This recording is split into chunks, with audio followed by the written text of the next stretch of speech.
You don't need a 12K camera. Now, as you're probably aware, Blackmagic recently announced the Pyxis 12K, and of course last year they announced the Cine 12K and the 17K 65mm as well. But you don't need 12K. You won't notice it. Your clients probably won't notice it. Most deliverables are probably only in the 4K or some even 1080p range. So shooting in 8K or 6K or 4K is gonna be totally fine for most people. No one will notice that extra resolution, especially when you're delivering in 4K. Even if you did deliver in 12K, the only thing people would notice is the massive file sizes. Most displays these days don't go higher than 4K. There's some like 5 and 6K displays and a few 8K ones, but honestly, most people don't have those. A lot of people probably still have 1080p monitors at their computer a lot of the time. And even when it comes to things like punching in to a higher resolution, 6K and 8K are plenty for stuff like that. So all of that is to say you don't need 12K. But that's not the point. These cameras have an RGBW sensor, which is a new innovation, it's a different type of sensor compared to the Bayer sensors that most other cameras use. They have more subpixels, which is why the resolution can be higher. And that has a few benefits. Obviously, there's color benefits to that. And I'm not going to go super deep into the whole color argument as well, mainly because I haven't used any Blackmagic cameras, let alone these new 12K ones. So I'm not going to talk to any experience with that because I don't have any experience with that. But I do know that there's so many other benefits to these sensors. So the biggest benefit to this 12K sensor, especially over the Pyxis 6K, which honestly, I was planning on getting one at some point anyway, but one of the things that I didn't really like about it was, yes, only 13 stops of dynamic range compared to the 16 stops of the 12K sensor. And yeah, rolling shutter, sure.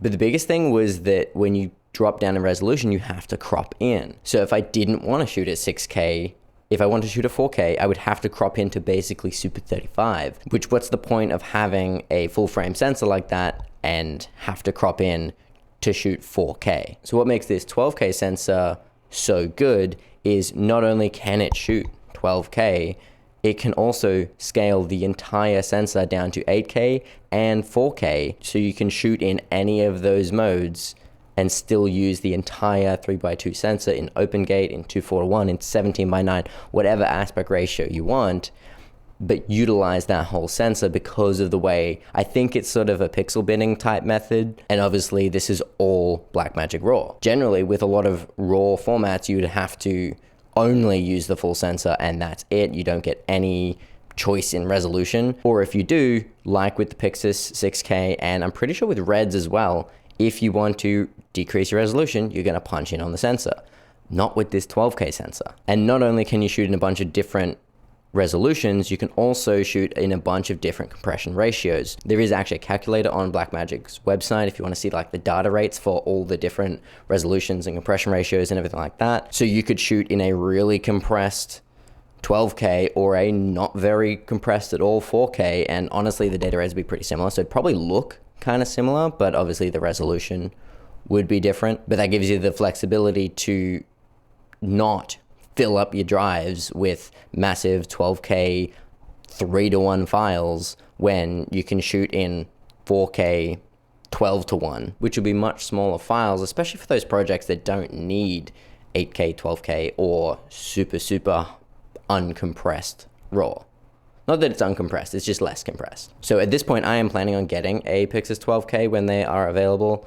And honestly, I think most of the time I would probably shoot in 4K, probably open gate, maybe 17:9, 16:9, or 2:4:1. And then maybe on certain projects, I would use the 8K, potentially the 12K if necessary. But honestly, I don't think I would use 12K all that much unless it was for demonstration purposes. But for any like YouTube stuff like this, I only need to shoot in 4K. For a lot of my narrative work, I would probably shoot in 4K as well, maybe 8K. And for any client work, again, it would depend on sort of the scale of the project. But the fact that I wouldn't really use 12K doesn't mean that I'm not benefiting from this amazing sensor, because you still get, I'm pretty sure you lose some dynamic range when you go into 8K or 4K, but it's like less than a stop decrease. Whereas if you shoot in the 12K or 9K Super 35 modes, you get that full 16 stops. And that's something that I haven't mentioned as well. You can also crop into Super 35 9K, which is basically the same as the 12K mode, but it obviously doesn't use those outer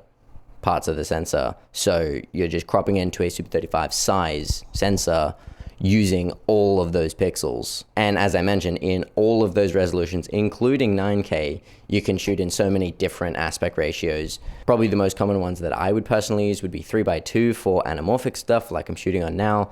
This is on a 16:9 sensor, so I'm actually cropping out the sides because 1.5 time anamorphic on a 16:9 sensor is like a 2:6:6:1, so it's probably just a little bit too wide for YouTube. I'd probably also use the 16 or 17:9 aspect ratios as well, and maybe even 2:4:1 if I'm shooting like narrative stuff on spherical lenses. And while I said that you probably don't need 12K and I don't need 12K, there's some people that 12K would actually come in really handy, and that is like VFX heavy stuff. And I'm not particularly familiar or versed in that world, so I'm not going to talk on it too much, but I do know that high resolution does help for VFX. And the last thing that I'll say about all this is actually kind of unrelated to the sensor, but the fact that these Blackmagic cameras are now going to be getting autofocus. The cinema camera 6K, the full frame one, that is in its beta firmware, which has autofocus right now. So they're like testing it out with the people who have that camera.